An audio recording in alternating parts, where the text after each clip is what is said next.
ओम नमः। आज हम बात करेंगे बॉर्डरलाइन पर्सनालिटी डिसऑर्डर के बारे में, जिसे शॉर्ट फॉर्म में कहा जाता है बीपीडी। इस बीमारी, इस पीड़ा की विशेषता यह है, बॉर्डरलाइन पर्सनालिटी डिसऑर्डर बीमारी की विशेषता यह है कि इसे जल्दी से पहचान पाना आसान नहीं होता है। इस बीमारी में अचानक से भावनाओं का तूफान सा टूट पड़ता है और उस भावनाओं के तूफान में इंसान का बार बार मूड बदलना, मूड स्विंग होना, यानी हर छोटा सा मसला, हर छोटी सी बात को बहुत बड़ा महसूस करना, रिश्ते जो आपके सगे के साथ, संबंधियों के साथ होते हैं वो बहुत जल्दी बिगड़ जाना, खुद को, जिसे ये बीमारी होती है, जिसे ये पीड़ा होती है, वो खुद को किसी से जुड़ा हुआ नहीं पाता है। इस तरह के लक्षण अगर ज़्यादा समय तक बने रहे, कुछ तो हर इंसान में इस तरह की बात होती है कि कुछ रिश्ते नहीं टिकते हैं, कुछ भावावेश में आकर किसी बात को दिल से लगा लेना। लेकिन जिस इंसान में इसकी फ्रीक्वेंसी बहुत ज़्यादा मिले, ऐसे लक्षण बहुत ज़्यादा दिखे, तो ये कोई सामान्य बात नहीं कही जा सकती है, इसे बीपीडी कहा जा सकता है। वैसे तो ये सभी लक्षण मैंने बताया आपको कि आम इंसान में भी देखे जाते हैं, लेकिन बीपीडी के लोगों में ये व्यवहार बहुत बढ़ जाता है, उसकी फ्रीक्वेंसी बहुत बढ़ जाती है, वो बहुत संवेदनशील रहने लगता है।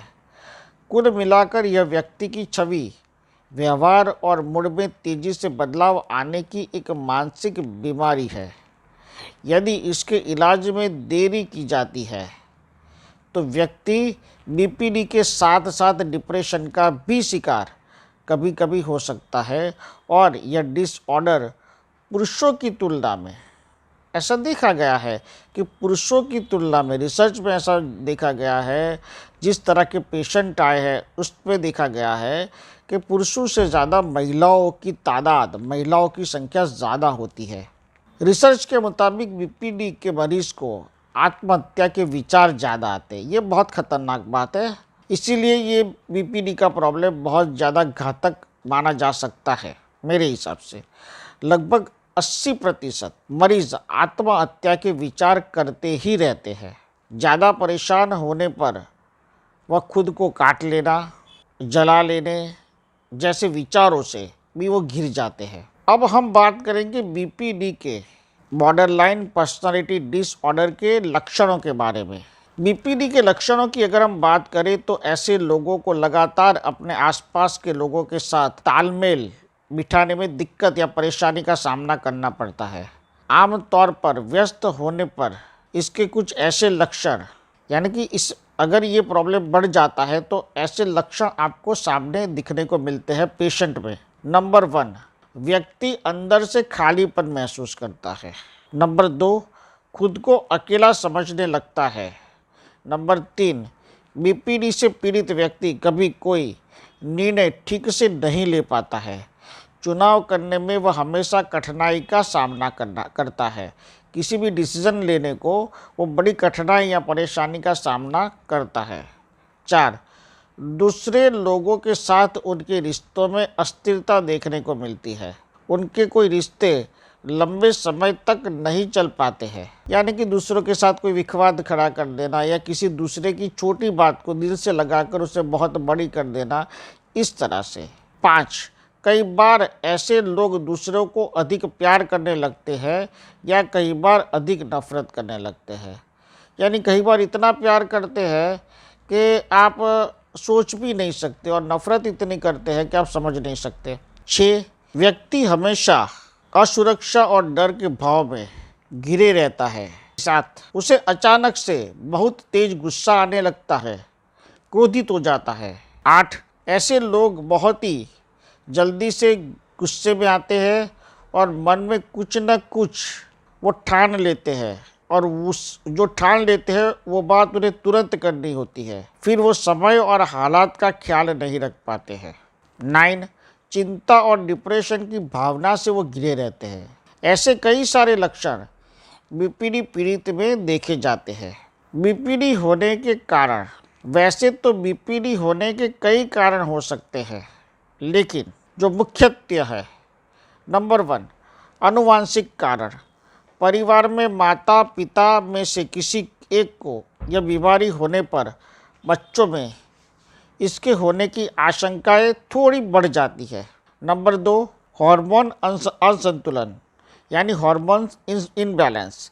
कई बार गर्भावस्था के दौरान हार्मोन असंतुलित होते हैं और उसके कारण बच्चों पर इसका असर देखा जा सकता है। तीसरा, तनाव। तनावपूर्ण माहौल में लंबे समय तक रहना भी व्यक्ति को इसका शिकार बना सकता है। बचपन में शारीरिक शोषण का शिकार या बहुत कम उम्र में अपनों से अलग हुए बच्चों में भी इसका असर देखने को मिलता है। 4, कुछ बड़े हादसे जैसे कि माता पिता या बच्चे की मृत्यु, घरेलू हिंसा, रिलेशनशिप टूटना जैसे कारण भी इस बीमारी के पीछे जिम्मेदार माने जाते हैं। इस बीमारी की स्थिति कारण हमने समझ लिए, इसके अलावा भी कोई कारण आपको साइकेट्रिस्ट डॉक्टर बता सकते हैं। इस बीमारी की स्थिति बहुत गंभीर है। भारत में करीब 2 करोड़ लोग इस बीमारी से पीड़ित है। 2 करोड़ लोग बहुत बड़ी संख्या है ये। और 95% लोगों को सही इलाज नहीं मिल पाता है। हमारे देश में एक बहुत बुरी समस्या आज भी है। मैंने बहुत सारे लोगों के साथ डिस्कशन में, चर्चा में देखा है कि साइकेट्रिस्ट डॉक्टर के पास जाने में उनको लगता है कि वो पागल है और पागलपन का इलाज करने जा रहे हैं। मेरे दोस्तों, हम 21वीं सदी में है और जिस तरह की ये ज़िंदगी है, जिस तरह का ये कलयुग है, जिस तरह की ये फास्ट लाइफ है, ऐसी बीमारी का होना मैं समझता हूँ कि नॉर्मल है और जिसका इलाज है, इसका सॉल्यूशन काफ़ी हद तक है मेडिकल साइंस के पास। इसलिए डॉक्टर के पास जाने का परहेज़ न करें। और मैं ये जो सॉल्यूशन आपको दे रहा हूँ, इससे मैं 100% आपको कहता हूँ कि इस प्रॉब्लम में से, इस पीड़ा में से इंसान बाहर निकल आएगा। इसीलिए दवा और दुआ का समन्वय करें और साइकेट्रिस्ट के पास जाने में हिचकिचाहट का अनुभव न करें। 95% लोग इलाज तक भी नहीं पहुँच पाते हैं। 70 से 80% मामलों में बीपीडी के मरीजों में शारीरिक शोषण का मामला देखने को मिलता है। इसलिए मैं आपको मंत्र शक्तिपात दे रहा हूँ इस रोग से मुक्ति पाने के लिए। लेकिन 2 बात कहूँगा।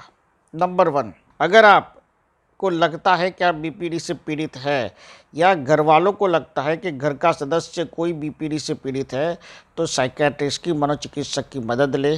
नंबर 2, उनके बताए हुए रास्ते पे चले, दवाइयाँ वगैरह पेशेंट को दे।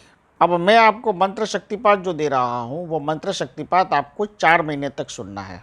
जिसे ये प्रॉब्लम है उसे ही वो सुनना है। इसलिए अगर वो सुनने को तैयार ना हो, पेशेंट कई बार एग्रेसिव हो जाता है, मैंने कहा ना, वो सुनने को तैयार नहीं होता है, तो जब वो सो जाए रात को, तब उसके सिर के पास, कान के पास इस मंत्र शक्तिपात को आप चालू कर सकते हैं। या फिर वो घर में कोई दैनिक क्रिया कर रहा हो, तब मंत्र शक्तिपात उसके कानों तक जाए, इस तरह लाउड वॉइस में भी आप उसे चला सकते हैं। मंत्र शक्तिपात मैं आपको दे रहा हूँ। ओम ब्राह्म्यात्रभा शतमं ब्राह्म्या लुभ्यं वदम्य कदुकात्यादि त्रदा